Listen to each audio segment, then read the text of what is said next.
Quelle claque!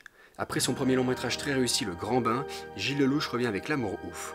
On y suit la rencontre entre deux ados que tout oppose, qui vont pourtant s'unir et vivre en parallèle de leur histoire d'amour, des expériences d'une rare intensité tout au long de leur vie, dans le nord de la France. Présenté cette année au Festival de Cannes en compétition officielle, le film qui a d'ailleurs depuis été remonté et raccourci, même s'il atteint tout de même les 2h40, signe le 3e meilleur démarrage box-office de l'année en France, et s'inscrit parmi les plus gros succès français de l'année, aux côtés notamment de films tels que Le Comte de Monte Cristo ou Un petit truc en plus.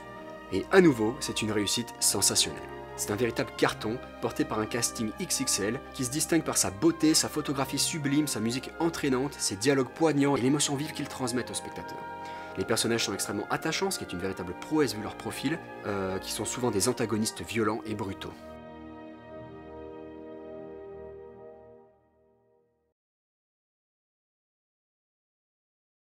Le film propose en fait une construction en 2 arcs principaux. Nous suivons d'abord les protagonistes pendant leur adolescence, ce qui constitue une grosse première moitié du film, avant de les retrouver plus tard en adultes, pour la suite et fin du film. Jackie et Clotaire sont donc d'abord incarnés par Mallory Vanek et Malik Frika, puis par Adèle Exarchopoulos et François Civil. Alors que ce sont ces deux derniers qui ont largement participé à promouvoir le film auprès du grand public, c'est plutôt le premier duo d'acteurs qui porte le film.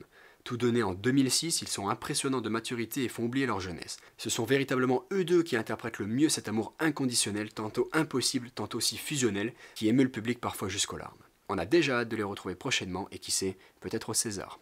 Mais la magie de ce film, c'est d'avoir su conserver cet élan jusqu'au bout du film, même dans le 2e acte.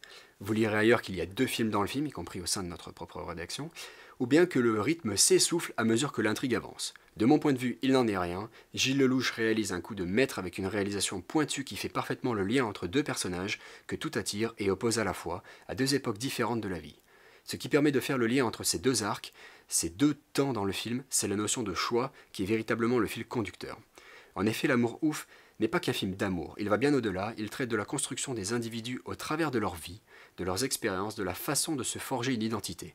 La notion de choix de vie est alors centrale et déterminante, en témoignent les scènes de début et de fin, évidemment qu'on ne spoilera pas.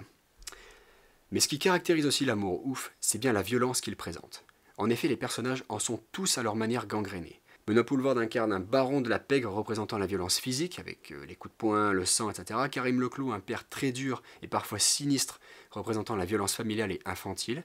Quant à Vincent Lacoste, plutôt un mari violent psychologiquement avec sa femme. Néanmoins, on peut clairement pas dire que cette violence soit ce qu'on retient du film.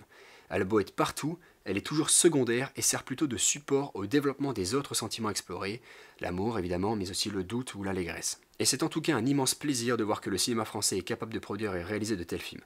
Proche du chef-d'œuvre pour moi, L'amour ouf fera date à coup sûr et s'inscrit dans une belle lignée de sorties françaises ces derniers mois.